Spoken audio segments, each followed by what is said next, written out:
it's a very complex characterization of your father. But now you also, interestingly enough, in the 80s, so you would have been in your 20s at that point, despite the fact that your father had this very complex character and was toying with the edges of propriety, let's say, at minimum, you also felt compelled to rise to his defense, and you did that very publicly. And so I'm very curious, like how would you obviously loved your father, and that in itself. No, I want to clarify that, because a lot of people hold me up as some kind of poster child for adolescent rebellion against parents. And in fact, I was a really dutiful daughter. I really went to bat for both of my parents and all of my upbringing, even though they never came to school to defend me when I was being bullied and picked on. I just had to learn how to fight myself.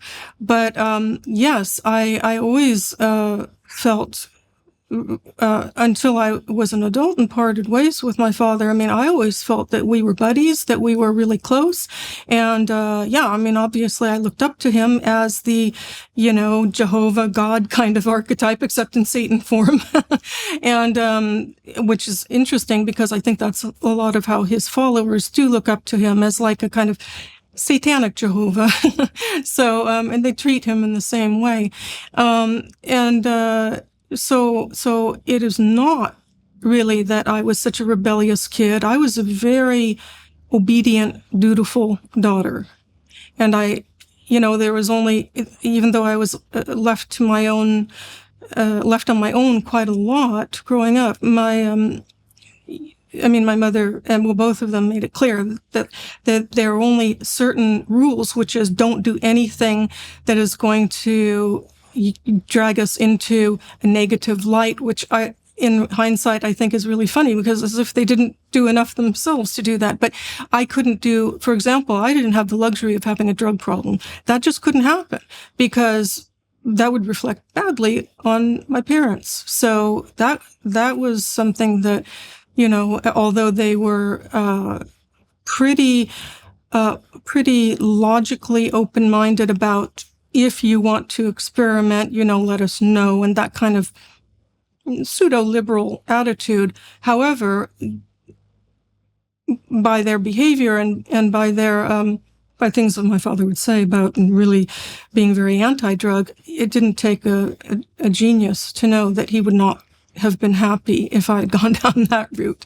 So I was constantly, keeping myself in check and being sure that I lived up to what his standards were, which was really idiosyncratic, obviously. So what I'm trying to say about rebellion, what I'm trying to explain about rebellion is I was not a rebellious child. In fact, I always felt like it was us, our little clan, against the world. And I was very rebellious against other authority figures, like in school or out in the world. And I was really a scrappy kind of warrior in that way. But I always felt like there was the core family that was solid and tight.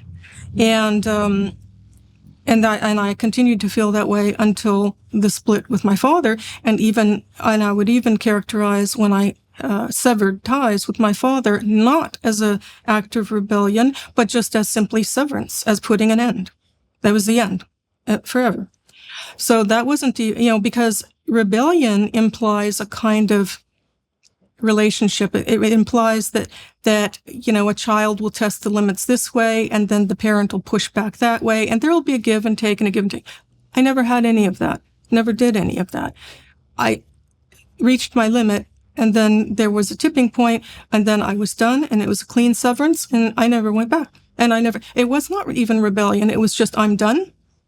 You've pushed me too far, and I can't done. Even. Uh-huh.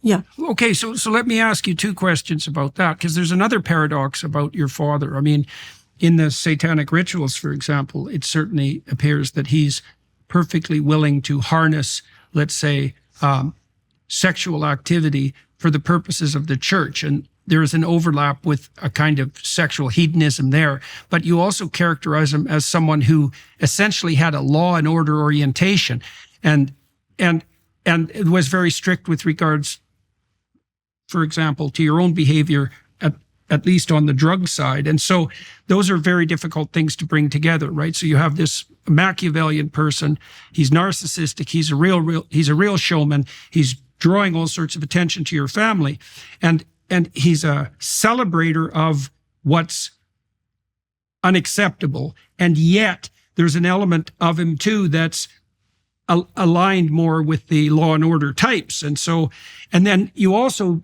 brought into that, your sense. Yep. Go ahead. No, finish your thought. I'll try to remember you right also brought into there something else that's interesting, which was, you were a dutiful person, and your initial presumption, which I think is the default presumption of a daughter, is that your primary loyalty was to your family, and that you felt that your family was an embattled unit. Now, that is a trick that Machiavellians use with people who are close to them, right? They tend to sever their ties to other people and keep them intensely focused on what's proximal. I'm very aware of that. Yeah, to prize loyalty above all else. And so and they use the word we. They use the word we, so that you're dragged into the we. Yeah, well, and I can't see how, in some ways, how you could have escaped that as a child, right? I mean, especially if you're relatively dutiful in your personality, because you're going to assume, especially if your father's also charismatic, your primary allegiance is going to be to him. And so you believe that was what motivated your participation as a high priestess, let's say in the 1980s, is that you were still on the side of your family. You still believed that your father... Okay, so how did the evidence mount for you that the orientation that you had in relationship to your father was of the sort that would eventually have to be severed? Like, how the hell did you come about that revolution? That was a gradual process. Like most things in life, things don't just happen out of the blue. Things don't just happen suddenly. There's a lead up. And I've always been a really patient person, and I give people a lot of chances and a lot of benefit of the doubt. And I've always, sometimes stupidly so, but I've always tried to see actually the good in people, even people who are really reprehensive. I've known a lot of people who, by any normal standards of society, you would think that these people are beyond the pale. They're totally psychopathic and horrible. And, that's a matter of psychological analysis. That's not for me to say what their diagnoses are. I'm just saying that by normal standards, they would be seen that way. And yet, because I've known such people in perfectly normal, I wouldn't say perfectly, because nothing about my life has been perfectly normal. But I mean, I've known them as in the same way that I'm talking to you now, just talking normally. And so I could always see, I saw the problems in such people, including my father. But in the case of him in particular, that was a gradual process, but because I would always say to him, "What's the party line? What do you want me to say?" I was a mouthpiece for him, but at the same time, because he would just say, like, he was so out of touch with reality, he would just say crazy things like, talk about celebrities, and that's all he cared about, was that people saw him in an entertaining and exciting and kind of cocktail party conversation kind of way. He really had no interest or concern about the phenomena that was happening, that were happening in the country at that time, with innocent people being accused of horrible things. That didn't interest him at all. So what happened with me is, I would begin kind of having to. Either I would have to, push him a little more, like say, well, I'm not really sure that they're going to want to talk about Jane Mansfield and Marilyn Monroe and things like, and I would say, but there's people are being accused of being members that aren't even members of the Church of Satan, things like this. And so anyway, what I had to do, because there was a lot of cognitive dissonance happening, what I had to do is be his mouthpiece and yet filter it through my personality, through my conscience. And I had to live with it. So, I would phrase things in such a way that according to my personality, what I could live with up to the degree that I was still promoting his vision. And it was never about me. It was always, and I always held him up as the, this is, I'm here on behalf of, and so gradually what happened is some people would start coming forth to me and telling me about things about his life that I didn't know about. People in the public would just say, oh, do you know that it would be horribly embarrassing, but they would say, well, do you know where this part of the Satanic Bible came from? Or do you know where that really came from?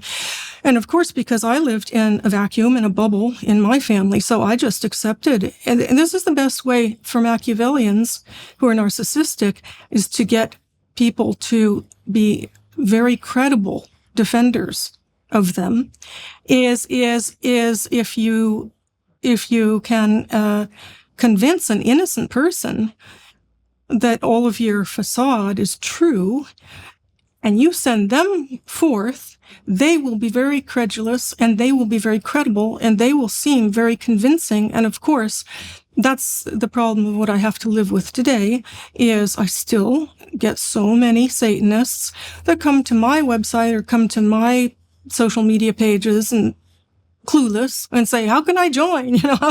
So where do I sign up? And it's like, you didn't get the memo 30 years ago or over 30 years ago.